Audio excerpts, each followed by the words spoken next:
Our guest today is an incredibly accomplished chef. She's a James Beard nominee and heads up two extremely popular restaurants here in New York City, Shuka and Shukette. I met Ayesha Nurdjaja while filming Bobby Flay's Triple Threat after he had simply raved about her to me, and we had an incredible lunch at her restaurant. And I quickly saw why he was such a fan. Not only is she a great chef, but she's warm and friendly and the type of person that you just want to hang out with. So that's what we're going to do today.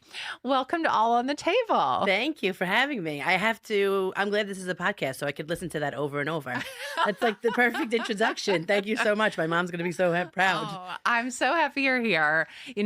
We have had a lot of guests on the kitchen over the years, and there's only a couple that I can actually remember what they cooked. Usually I can't even remember what I cooked. I know. Like I'll get home at the end of the day and Ryan's like, "What'd you make today?" And I'm like, "I don't know what I cooked." It all just becomes a blur. But you made this egg salad that was one of the best egg salads I think I've ever eaten. Can you tell everybody how you make this life-changing egg salad? I think it's the secret garlic that gets everybody. I mean, I love egg salad. Love. But egg salad's one of those things that you have to make for yourself. And hear me out on this, because sometimes you get it for a deli, right? Yeah. Unless you have a deli that you love and you expect that flavor, then that's a different story. But everyone knows that the right amount of mayo for them. And That's right. And I always feel like that's just one thing I don't want to get disappointed. So if I have a woolly for egg salad, I have to make it. If you have a woolly, Yeah. I haven't heard that before. That's an old school word for craving. I like Oh, it. woolly. A woolly. It has mayo, Dijon mustard, and then I grate garlic on a microplane so it kind of dissolves in there. I throw in a little bit of turmeric because I like it to be vibrant, salt and pepper. It was so good. It's really so simple. I think Yeah. scallions. I think I put scallions in the one that we I have. couldn't stop eating it. Thank you. I'm a big fan of grated garlic. Yes. I think It needs to be there. yeah, it's like I mean, just in general, I've started grating garlic so much for everything that I make instead of mincing it. I don't Yeah. know, it's like better distribution or I something. think I love that, like, garlic, however you cut it, it takes on a different flavor, right? It's true. Sometimes you smash it and then just put it in olive oil just for the flavoring. The grated garlic is, I think, the best technique because it kind of permeates, like you're saying, it gets through the whole dish. Like the minced, I feel like unless you get pieces of it or not, you're like missing the garlic flavor. You're right. And who wants to slice garlic? I mean, that No, takes forever. It does. It takes a So, long time. You get that microplane out and just like, tick, grate tick, it tick. up. But yeah, the egg salad was bonkers. And you had a really good tip for how to cut up all the eggs. Yeah. You did it with that. With the baking rack. Yeah. Yeah, so I take the eggs and then I put the baking rack over a bowl and then you put them on top and it's like a fun moment where you can like smash and they go right through the hole and you don't have to cut it. My mother used to use like this egg slicer, Yeah. another tool that you don't need. The fork mashing gets on my nerves because you know what that's like. Mhm. The whites go one way, the yolks go the other way, and this gives you like the perfect shape. And all you have to do is add the condiments and you're done. And you will never be disappointed. Never. Never. Well, speaking of your mom is a great cook, right? Amazing. And is Amazing. that where your love of food started? I don't know. Like, I always like to say that I grew up on the original set of Chopped. My dad was a chef, but he was technical. He learned how to cook because he had to as a job. He worked on ships that transported liquid natural gas from America to Asian countries. So he cooked on a ship, but they put him through like rigorous training. Like he was French trained. And he was Indonesian, so when we would wake up in the morning and people would probably have like scrambled eggs, he had fish heads like bobbling with lemongrass. I mean, it was the best thing ever. And my mother grew up; she's second generation Italian, so food has always been the center. But when my dad was home, like they would argue on who was going to cook, and me and my brother were like, "Let's just sit back and watch the show," you know. So I think like I appreciated eating, but I couldn't tell you like I loved food on a different level than how I feel I love it now. But I think it was always just a focal point And you grew up in Brooklyn, in right? Brooklyn, Gravesend, where That's I why live you now. have that wonderful accent. I mean, I could listen to you talk all day. I've been approaching Rosetta Stone. I mean, I think I need to do like a Brooklynese, like little tape. People are going to love it. Oh, that's so funny. I don't have Alexa. I have the Google. So Uh-huh. I'm like, okay, Google, play whatever song it is. Play Hold Them by, what's his name? Kenny Rogers. And it will put on like a French song. So I have no luck with it whatsoever. So now I don't even use it anymore because it's like frustrating for me. I can't like do talk to text. It comes up with all vowels. Something else. Yeah. So All right. So you're growing up. You have your dad, who's the Indonesian chef, your mom, who's the Italian chef. Yeah. What were you guys eating for dinner? we kind of ate like 3-course meals. There was always a salad, a protein, and kind of a starch, but it wasn't ever boring. My mother's some of the things that nostalgic that she would make is she would make a meatloaf and she would put mashed potatoes on top with Mm. lots of paprika and then put it in the broiler. And Ooh. it's so funny because I think like I haven't said that in a long time, and she hasn't made it. Maybe the last time I ate it was 8, but I remember like it coming to the table and looking like such a masterpiece.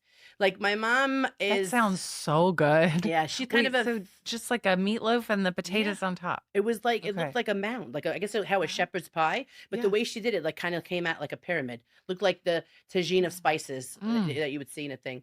My mother's like a fashionista, but she always served food beautifully. Like even on a regular dinner, it was in platters. Like we never ate kind of like out of the cooking. Now she's a one pot wonder, so but we never ate out of the utensils, the tray or the pot that she cooked in. So she always was plating, and I didn't really know what that was. I thought it was just like normal. Like, she would Uh-huh. really take care. She makes a beautiful roast chicken. I mean, she can cook anything. That's the beauty of her. When Bobby approached me about the Titans, I was like, "I think my mom should go on because you can give her any 2 ingredients." And she's like, "I got it." Like, she could cook Cuban food, Italian. She just goes off. So did you just think that's how everybody got to eat, that they Yeah, would have, I like, really these did. big meals I and it'd really be did. plated beautifully? And even, And like, that when was just life? my dad would make us, like when he was home, he would make lunch for us, and he would ask us, like, what we wanted, and we would like my brother is not a picky eater either, but I remember my dad making, like, chicken salad and putting, like, lemon thyme from the garden.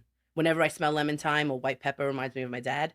But, like, they were just such nuances in food from a young age, and, I mean, don't get me wrong, I could get down with a Philly cheesesteak any day, but I didn't really understand that until you start going to other people's homes to eat. You know, how Mhm. special like, eating was and sitting at the table, and there was no phones then, which Right. is amazing, Mhm. and we really just enjoyed, I don't know, eating. It was like it wasn't just dinner, it was like family time, Yeah. but we were all, like, ferocious eaters, so it was kinda nice, you know? That's very similar to how I grew up, and it was like, we didn't know how good we had it, Yeah. and it's so special to have those moments and those memories. So how did you make your way into food? So, it's important to know the beginnings because when I moved out when I was 19, I was hungry and realized I had no idea how to cook. Nothing. Because your mom had done it all and your There dad. were food was Yeah. accessible 24 hours. I mean, I've never been on a cruise, but I'm sure I lived a cruise life in my Uh-huh. house. You didn't need it was like you had 2 private chefs. Exactly. So when I moved out, I was like, "Oh my god, I'm hungry. What am I supposed to do?" So I ordered out for a little bit, and then I was like, "This is not cool." And I turned on the television, and I'd been watching her for a long time, but Lidia Bastianich was really the person that changed that for me. And the first recipe that I watched in my apartment was she made risotto stuffed tomatoes. So back then, I don't wanna date myself, but they were VHS tapes, and I Mhm. taped it. And the next day, I bought the ingredients, and that half an hour episode took me like an hour and 35 minutes to make. Risotto is not something that you could, blaze through. It's not an easy one to start with. Exactly. And I remember eating it, and I'm sure that it wasn't perfect, but what I remembered is like it tasted like soul. And I don't know that I had tasted that. I had that in my past, but not from my own hands. And what I thought were like from her. Like I remember watching her on TV and being like, wow, these grandma hands are making this beautiful, simple food. And I was just like elated. I remember I had Michael Bublé on, I was drinking red wine, and I was like, this is the life, you know? And I was like, let me go to culinary school and see what the story is. I just wanted to learn to cook. I never thought that it would be a professional career. And then it blossomed into And that this was it. big Yep. career. My mom, the principal told my mother when I was in the second grade that your daughter can walk and talk her way out of anything.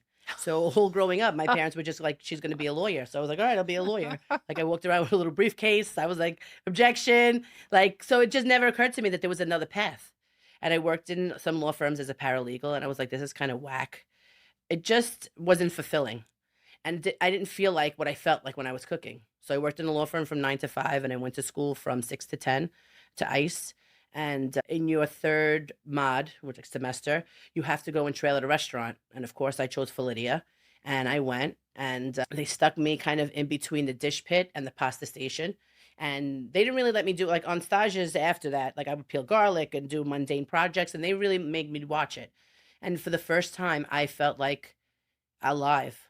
I felt like what must feel like when you first see the opera or a ballet. Like there was this unspoken loud symphony of Spanish and Italian going on, the clamoring of the pans, the fire, the noise of like just cooking. And I was just Like this, I was so plugged in and I was like, this is where I need to be. So you knew at that moment, I'm gonna be a chef. That was it.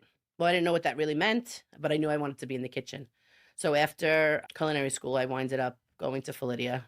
I don't know if you know the story because I've told it a bunch of times, but I went there and I wanted to speak to the chef about working there. And at the time, I had to have 210 hours of free labor to complete my externship. So I went there and spoke to the sous chef, and he was like, "Oh, that was very nice that you came, but unfortunately, we don't accept externs." So I was like, "Okay." So I took the train home. It was 57th and Lex, all the way to Gravesend, the N train. And on the way home, I was like, maybe I didn't say the right thing. Like because it just didn't make any sense to me. It's like Mhm. free labor. Like I was dying to work there. It was like there was no other restaurant for me. Like I remember my other classmates having like lists, and I was like, she is the mecca for me. Like I have to work for That's her. it. And my mother was like, that's a far cry that you're going to get in there. And I was like, well, let's see. So I went back the next day. And I said to the sous chef, "Hi, I'm sorry to bother you." The host was like, "You're back?" And I was like, "Yes." And I was like, "I'm a student at ICE. I have 210 free hours of externship. I will do anything. I will peel garlic, whatever it takes." And he was like, "Yeah, I don't really know." So I was like, "Well, do you mind if I speak to the chef?" And he's like, "I'll call him, but I don't think it's going to work." So I said, "Okay." So he comes out, and his name is Fortunato, and everybody called him Dodo. And he was gorgeous. And I was like, "Girl, hold it." You know what I mean? And at the time, I spoke fluent Italian, which was Mhm. nice. And he spoke Italian. We spoke to each other, and it winds up that where he's from in Sicily, my mom's town's not too far. And I was like, "Oh, this is a shoo-in." And he said to me, "I'll have a space for you, but it's in pastry." And I was like, "Oh, no, no, I want to do savory." And he said, "Girls don't work in the kitchen." Wow. And I That's a was, different yeah, it time. was a Yeah. much different time, 20 years ago. Yeah. And I said, "Wow." So he said, "If you want to come here, you could only do pastry." So I said, "I really don't want to do pastry." And he said, "Okay, I'm sorry. Thank you so much." And he walked away, and I got on the train again. And I was like very, very upset because I felt like no one was listening to what I had to offer. So I went back on the third day, and the third day happened to be a Sunday, and the hatch was open. So I went in and I changed in the locker room, left my stuff on the floor, and picked up a mop, and I started mopping and I started sweeping.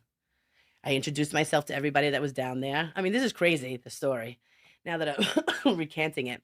And the sous chef comes down. He goes, "What are you doing here?" And I said, "I spoke to the chef yesterday. He said I can work on the weekends." So he was like, "He did? He didn't tell me." And I was like, "Yeah." He said, "I could help out. I'll sweep him up. I'll do whatever you want me to do." So he was like perplexed by it, but he was like, "Okay." So they left me down there. I mean, nobody paid attention to me. And then whatever someone was doing, I would just stand next to them and be like, I'll help you. Let me help you." And it was like cleaning calamari, or it was like cleaning up other people's stations, peeling mirepoix for veal stock. And I did that for about 2 weeks. And the chef came down and he cursed me out to no heavens. And I was standing there like kind of shocked. And I said, "You're right. I apologize. I lied. And I have been working here. But can you please ask everybody if I've been helpful? I want to work here for free. No money. I'm like a fly on the wall. I was here for 2 weeks and you didn't even know." And he was like, he just went like this, and then that was it. That is the best story and like the best lesson to be tenacious to get what you It's want. crazy. I ended up working there for almost 4 years. I started as a dishwasher and worked my way to sous chef before I left. Wow. Yeah. No wonder that teacher told your parents that you could walk your dog your way out of Yeah. I mean, I'm anything. not recommending lying, and I'm not, if anybody's listening, don't follow that path. But I just couldn't take no for an answer. That's incredible. You knew exactly what you wanted and you went for it. Yeah. Also, back to the chef saying that women don't work in the kitchen. How about that he said that at a restaurant called Felidia Right. that was Owned by a woman owned by a who was woman? the chef. Yes, and one of the best ever. Yep. But they were only like 3 women in that kitchen. Me, Anne Burrell, and there was a pastry chef that I can't remember her name right now, but she was known and that worked in that kitchen beside Lydia. I love that restaurant. Yeah. So good. What was your favorite thing to eat there? The pasta, rabbit pasta with pappardelle. We used to take the rabbits and braise them just with onions, low and slow. Everything was done. It was a different time. Like there wasn't like now. I always tell my kitchens like, you guys are like Rolls Royces. There's a butcher there. There's a person there. Like we did everything from start to finish, and there was just like incredible detail.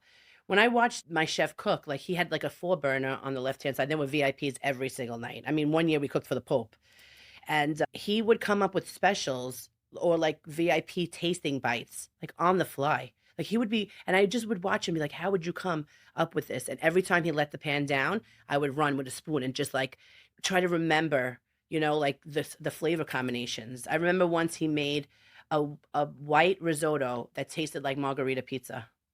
How did he do He that? just infused all of the stock with tomato and basil, and it was just white, and it was just incredible.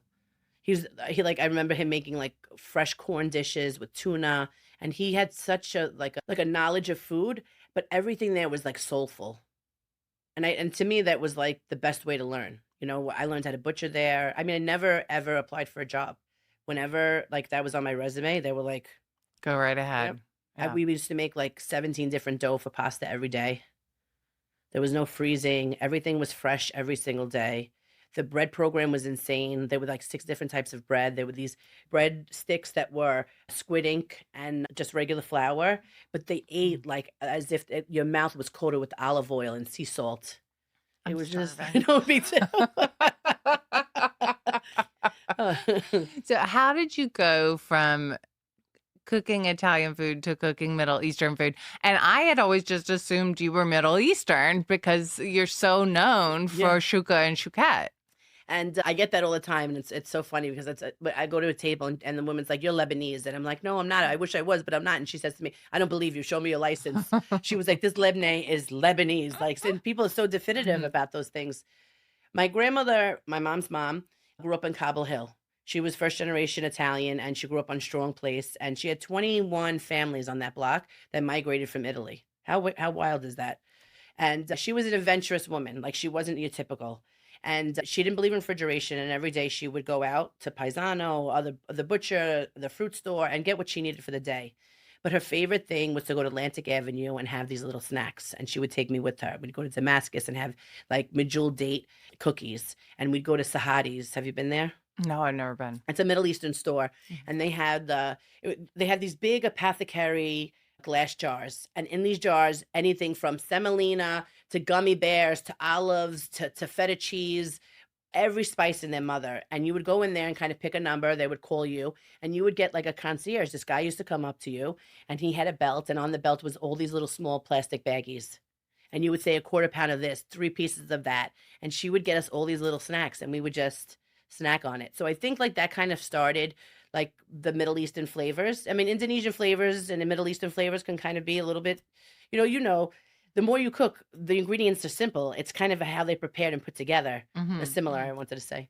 So I think that that's what started it. And I found myself like whenever I was eating out, I always wanted to eat like that type of food. And the thing I love about that type of food is it's non-committal. There are all these meze, right? These Right. small plates of either punchy pickles or creamy dips and all these different types of breads. And there was something so vibrant about those bites that I was like, this is what like I want to create. This is something that like excites me. And I worked in a house, like I told you, we'd have 3 course. I mean, lived in a house where we'd have 3 course meals. And when I worked at Felidia and other restaurants, like it was always about like first course, second course, third course. And I was like, how many times do you get to the entree and you're like, I don't even want that, Yeah, I'm full right? already. Yeah. Or like the thought of sharing. I love to share, I do too, right? because you get to try more Exactly. things. I don't want to sit Yeah. at a table with 4 people and all of us are Yeah. getting the chicken. Like, Yeah. how boring is that? You get this, I get this. 100%. So 10 years ago, when I met my now business partners, we were talking about like what restaurant, like what was my ideal restaurant? And I said Middle Eastern, and they said that's crazy. And I said why? And they were like, it's just not like it's not gonna like click. Like I wasn't the first Middle Eastern restaurant by any stretch of the means, but the ones that were there, they were kind of like grandfathered in to have like amazing food. And they said, why don't you do Mediterranean? I was like, okay.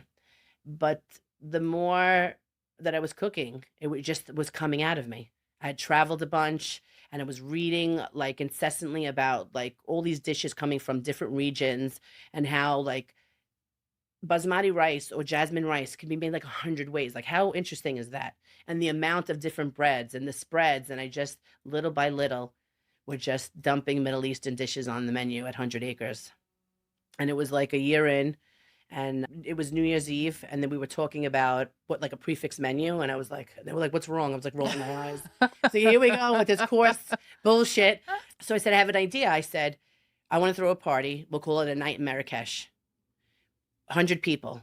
We'll charge. I think we charged $85.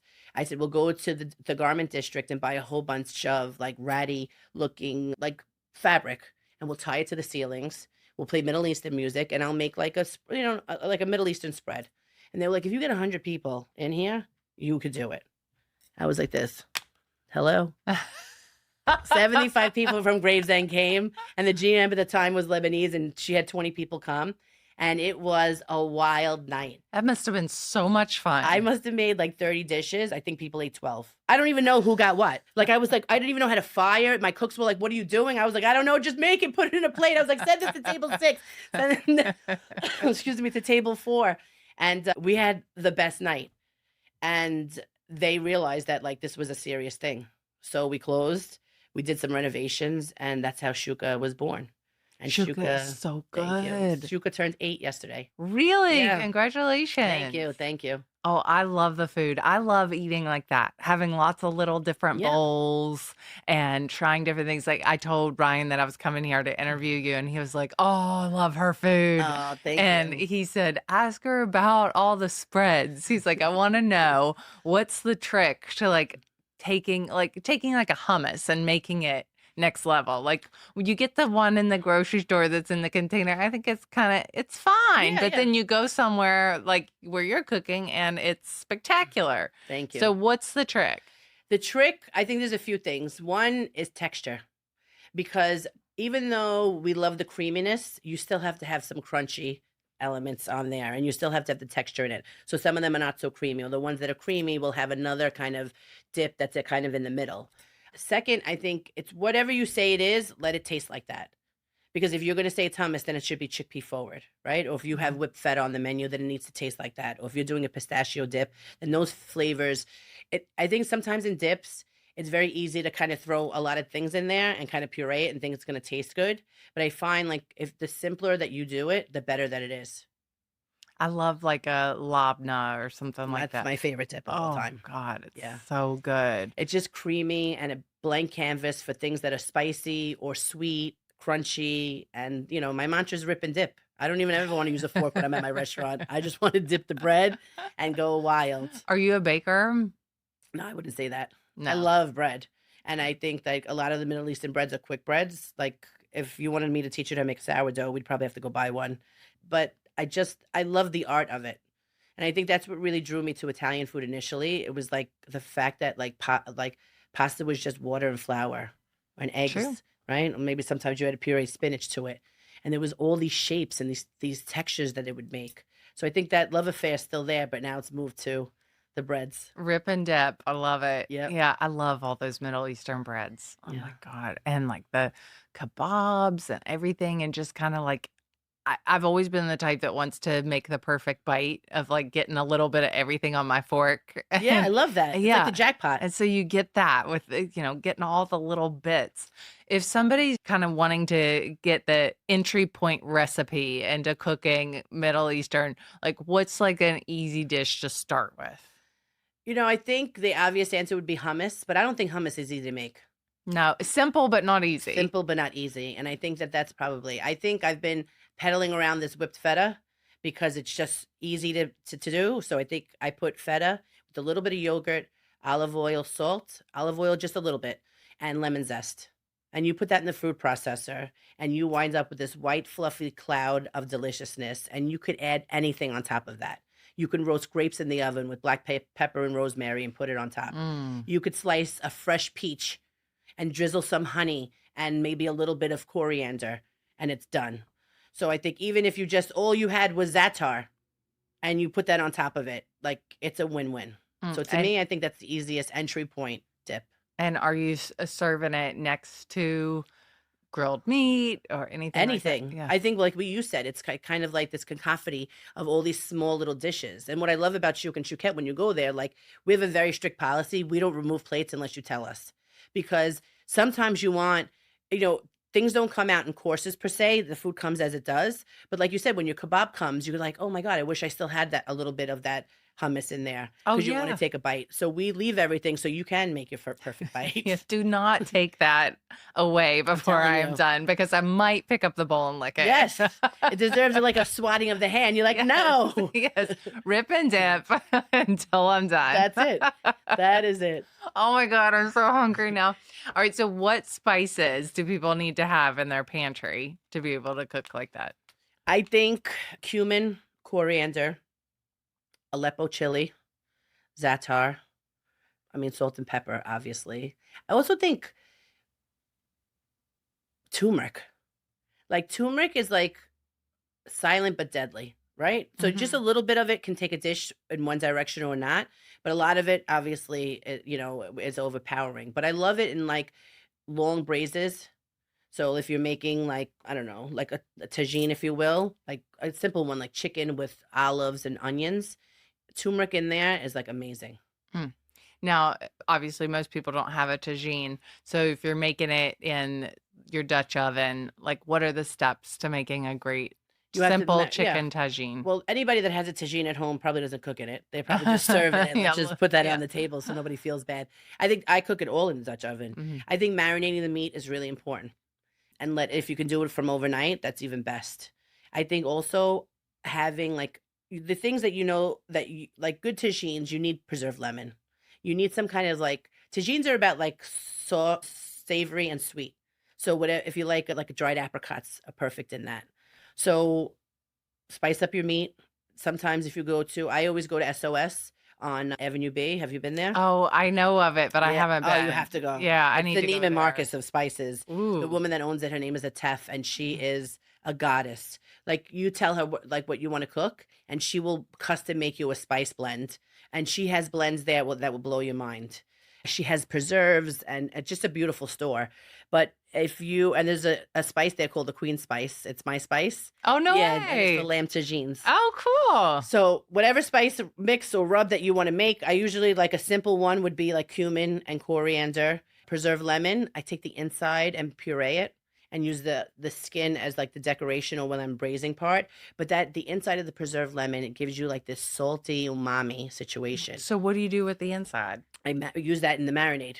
So if we're doing Oh. chicken or lamb, you use that kind of with a little olive oil, so this way the spices stick on it. Oh, that's a great tip. Yeah. And then I take some of that little puree and I put it in there after I have when I deglaze the pan with whatever we're using. We'll go back to the steps and then add in the stock. I put a little bit in there for like it gives it a nice salinity and acidity that's like unexpected. Mm. So you marinate the meat, sear the meat, take the meat out, and then you want to put in whatever you're putting, the onions, the apricots, sometimes tomato paste, depending on what it is. Herbs. I love herbs. Like cilantro stems is something I cook with a lot. I don't put the whole stems in. I chop it really fine and I throw them in there because they'll just disappear and melt into it. And then put the meat back and then add your stock in and a little bit of preserved lemon paste. The also thing with tagines is it's not like a regular braise where you want to cover the meat. You probably want to do it like a little less, a little more than half, not even three quarters, Okay. because you really want you don't want this to be like you want it to be juicy, but not sitting in a lot of liquid. This way, when you spoon it over, rice or orzo, whatever you want to serve it with, or with your laffa bread, all of that stock and the flavors that you provided from the cooking liquid, they kind of adhere to the meat and like really soak in. Mhm. So the flavors are like extremely concentrated. Mm. And then you get that piece of like silky onion, right? And then the bite of a sweet apricot. I mean, I don't know why I came here with that food. That was like a miss. I'm I feel like we starving. have to call the restaurants I was just to thinking to myself, deliver. I know what we're ordering tonight. We'll be there. I love those flavors. Like I just find those Middle Eastern flavors to be so exciting. Anything Moroccan, any of it. It just like it hits a note that you can't stop eating. Like there are some foods that once you start, you just can't stop. Yeah, no, it's And true. and that's one of them. So I just wrote a cookbook. Oh, you did? Yes, yes, thank you. It Congratulations. comes out in May. Oh my And I gosh. think Pre-order now. Yeah. not yet, not yet. But what I did is I did Middle Eastern food for the people at home. And what's the book going to be called? I don't know yet. So Oh, okay. it's out. The jury's out on the name so far, but I've been calling it Middle Eastern my way, but that's not what it's going to be called. But it's all how to make these recipes at home. and Oh, I'll everything is definitely be like getting that. 10 ingredients or less. I try to make it as simple as possible and demystify because people love coming to the restaurant. They're always like, "Give me the recipe." If I give you Yeah. the recipe for the restaurant, it's gonna take you 3 days to make, you know? So there's a way to still capture those flavors, but do it very simply, and I think that the book really nails it. Oh, people are gonna love that Yeah, book. it's gonna be fun. Now, tell me about becoming part of Bobby's Triple Threat. You are a Titan now. It Tell me is about that. it is the wildest experience. I was just talking to someone this morning and said, like, ever since the show aired, we're on episode 2 right now, like, I have a different pep in my step. It has been wonderful. That's I awesome. mean, I don't even when you like, thanking Bobby is, like, irrelevant because it's just more than that. Like, he opened a door for me that I was wanting, but not in that realm. Like, I would love to be on TV. Like, The Chew, like, if you want a sick day, I wanna come in. Mhm. But I am not the kitchen, I'm sorry. But I feel like I always wanted to be on TV, but not in the capacity that of the show of the Titans. I mean, it's a serious cooking Oh, competition, yeah. and Yeah. that was not And in my realm. And he was wild for choosing me, but it was a wild experience. I actually had lunch with him at Shuka, and he told me that you were going to be his new Titan when we were there. And he was just going on and on about how great you were and how excited he was. And then I got to come on an episode Yes. and have your food, and it was so good. But what's it like cooking for competition versus just cooking? I mean, it's night and day. When I was really hesitant about going on the show, everybody kept saying to me, "But you know how to cook, but you know how to cook." Cooking competition is totally different than knowing how to cook. First of all, there's a level of nerves that you cannot explain unless you're in that seat. You're obviously relying on the fact that you know how to cook, but you're cooking in a kitchen that's not yours, right? Yeah, You not have easy. you have a very slim, 40 minutes to create 2 dishes. And it really is that amount of time. People always want to ask me, like, oh, is it really 40? Yes. 100%. Yeah. And it's 100% that we're seeing those ingredients exactly when you are on television. It's 2 ingredients. I mean, the beauty and really what sold me about Bobby is the integrity of his show is very important. He wants you to cook your best. So he's never gonna give you 2 ingredients that don't go together. It's not about, like, cotton candy and eye of newt, you Right. know? He's Right. giving you ingredients like, I don't know, calamari and piquillo peppers or Mhm. eggs and boucheron cheese or hen of Yes. the wood mushroom and kale. These are 2 ingredients that anybody can look at and say, "I think I can make 2 things of it." But when you're on set and you're, like, put in the gauntlet, like, 2 things happen to me. I could only speak for me. You either have no idea whatsoever, and you look at these things like you've never seen them before, or you have 100 ideas that you have to narrow down to 2 and figure out how you're gonna execute them at the level. Now you judged, and I judged on the show too. It's a difficult thing to judge because you're really being served unless someone make a critical error, which almost never happens. The food that comes out is It's really good. it's amazing. Yeah. It actually is like superb food. And you're right. I thought it was so difficult to judge because usually on other shows that I've judged, even on Beat Bobby Flay, like during the first round, there's usually a clear winner. Triple Threat, it was like I really had to split hairs to pick which dish was better because Yeah. they were so good. And I remember when I judged, like, they were basically like, "We're gonna give you the time, but, like, you gotta keep it moving," and I kept just going back and forth, and it's like you don't wanna I mean, the flip end of it is the person that's cooking, who's now me, like, you wanna be fair, and you wanna, like, Yeah. you d like, the dish when you watch the show, the scores are never, like, 2 and 10, you Never. know? It's like 7 and 8, 9 and Yeah. 6. It's like it's incredible. The skill level of what goes on there is insane, and when you're put to the test, I mean, and this I'm not trying to give you any spoilers, but I don't cook a lot of Middle Eastern food on the show, and I think what's funny is that Bobby kept saying, like, "Stay in your lane," but the thing is, like, sometimes you see these ingredients and they just move you in a direction that's Mhm. not, like I don't know, I think that's just part of my personality too, like, I don't really cook the same thing over and over, like, I like to try new things. Well, I think it's trusting your instincts Yes. and just kind of going. Usually, your first instinct is the right one, Right. and that's what's going to lead you Yeah. to where you're supposed to be. And when I spoke to the Titans before I went on the show, they all said the same thing. Whatever that first idea is, take it and run with it. Don't change mid path because they've been through it before, and it happens to me on the show. And sometimes like things do go left, and you have to go right. But I don't know. It's like when I was filming it, I had no like it was almost blackout. Like I knew that I started and I remember like seeing glimpses of what I was doing. And then now in the 2 episodes that I've watched, like I don't know where that food came from.